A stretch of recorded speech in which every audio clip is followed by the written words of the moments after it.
Assalamualaikum warahmatullahi wabarakatuh. Berjumpa kembali dengan Mimin yang akan berikan sinopsis alur cerita Terpaksa Menikahi Tuan Muda Antp untuk episode yang akan datang. Namun sebelum Mimin melanjutkan, untuk sekedar menyambung tali silaturahmi kita semua, Mimin mau tanya dulu nih guys, kalian berasal dari kota mana aja? Tolong jawab pada kolom komen ya, biar Mimin bisa tahu. Di episode kali ini tentunya akan semakin seru, menegangkan, serta bikin kita semua baper dibuatnya. Dimana di sini Kinanti yang mendapatkan telepon dari Rati untuk meminta uang kepada dirinya. Kinanti seperti biasa ya guys ya, meski ia sudah berjanji tidak akan pernah berbohong lagi kepada Tuan Muda Abimana, tapi lagi-lagi Kinanti berbohong kepada Tuan Muda Abimana. Kinanti yang diam-diam menerima telepon dari Rati dan menyanggupi permintaan Rati untuk meminta uang kepada dirinya. Namun di sini Tuan Muda Abimana sudah semakin curiga kepada Kinanti yang dari tadi selalu izin untuk ke kamar mandi sambil membawa tasnya dan menelpon seseorang.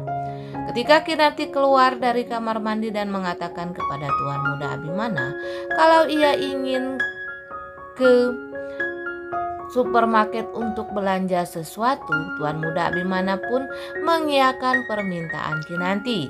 Karena jika Tuan Muda Abimana menolak permintaan Kinanti ini, Tuan Muda Abimana takut jika Kinanti ini tersinggung.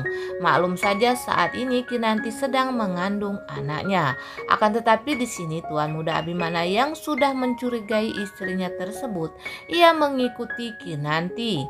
Dan Kinanti yang diikuti oleh Tuan Muda Abimana ini tanpa sadar kalau ia saat ini sedang diintai oleh sang suami tercinta.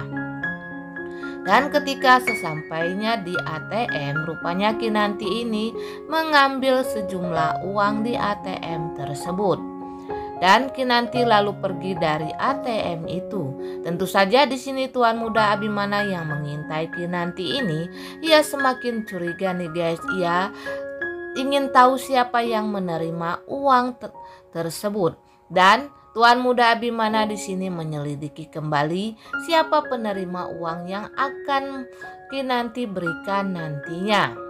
Akan tetapi tuduhan Tuan Muda Abimana ini tertuju seperti biasa. Ini pasti ulahnya Om Herman yang seperti biasa selalu menyusahkan Kinanti dan meminta uang kepada Kinanti. Dengan perasaan emosi lalu Tuan Muda Abimana ini mendatangi Om Herman yang saat ini sedang berada di kantornya. Lalu ketika Tuan Muda Abimana ini bertemu dengan Om Herman, Tuan Muda Abimana ini langsung marah-marah kepada Om Herman dan menjadikan Om Herman ini sebagai tersangka yang telah menerima uang dari Kinanti.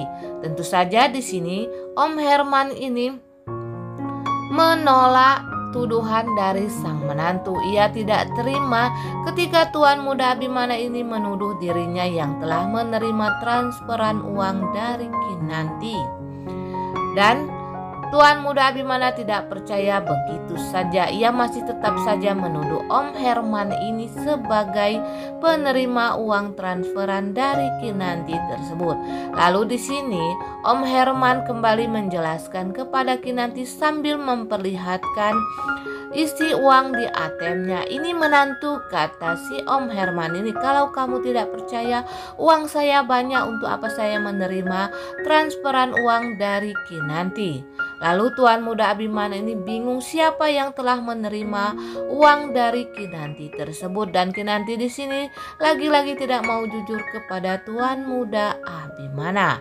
Sementara itu Kinanti pun akan mentransferkan uang tersebut kepada Ranti untuk membayar kehidupan Ranti nantinya. Dan setelah Tuan Muda Abimana membuktikan kalau penerima uang tersebut bukanlah Om Herman, ia kembali mencurigai sang istri.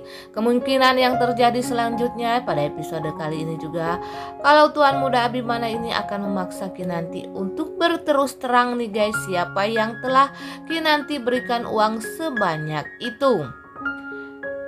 Dan Kemungkinan juga akhirnya Kinanti akan jujur kepada Tuan Muda Abimana kalau ia diam-diam telah memberikan uang tersebut kepada Ranti nih guys.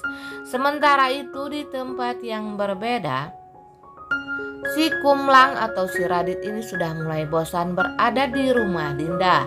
Ia ingin keluar sekali bersama dengan Dinda dan ia pun mengajak Dinda untuk pergi keluar sekedar jalan-jalan. Akan tetapi setelah si Kumlang ini jalan-jalan dengan si Dinda, tiba-tiba saja mereka ini bertemu dengan para berandalan dan para berandalan tersebut terlihat mengganggu Dinda. Tentu saja di sini si Kumlang yang memang orangnya juga pemarah ini ya guys ya, emosian melihat ketika itu si Dinda diganggu oleh para berandalan tersebut. Akan tetapi di sini si Kumlang ini belum mau berbuat sesuatu karena ia takut membuat kegaduhan dan sehingga dirinya nanti akan dipenjara kembali. Padahal saat ini dia tengah bersembunyi di rumah Dinda dan karena ia menganggap rumahnya Dinda inilah yang tempat cocok untuk dirinya. Dimana sebelumnya juga diceritakan kalau si Kumlang yang bersembunyi di rumah Dinda ini harus masuk ke kamar mandi bersembunyi ketika Bibi datang membawakan buah untuk Dinda yang saat itu si Kumlang ini sedang makan. Untunglah si Kumlang ini sempat bersembunyi di kamar mandi sehingga si Bibi tersebut tidak sempat melihat si Kumlang. Dan si Dinda dengan pintarnya ia pun pura-pura ingin belanja ke pasar dan melanja Bibi tersebut untuk berbelanja sehingga si Kumlang ini dapat keluar dari kamar mandi tersebut. Sementara itu di rumah Tuan Muda Abimana ini kembali mencurigai Kinanti ketika mereka baru sampai di rumah. Tiba-tiba Kinanti ini pura-pura mules kembali dan ingin ke kamar mandi kembali. Akan tetapi di sini Tuan Muda Abimana ini sudah mulai curiga kembali kepada Kinanti karena Kinanti mengatakan akan ke kamar kecil tapi ia membawa tasnya. Lalu Tuan Muda Abimana diam-diam menguntit Kinanti yang saat itu sedang berada di tempat kamar mandi untuk menerima telepon dari Dinda, di mana si Ranti saat ini ingin meminta uang transferan dari Kinanti. Lalu Kinanti ini meminta nomor rekeningnya dari si Ranti. Nah guys, Mimin kira cukup sampai di sini dulu. Apabila ada kekurangan dan kesalahan kata dari Mimin, Mimin mohon maaf. Untuk kalian, Mimin mohon doa serta dukungannya supaya sinetron kita ini dapat naik lagi ratingnya dan sinetronnya dapat diperpanjang agar kita dapat menikmati sinetron kesayangan kita ini lebih lama lagi. Akhirnya Mimin pun pamit undur diri nih guys. Wassalamualaikum warahmatullahi wabarakatuh.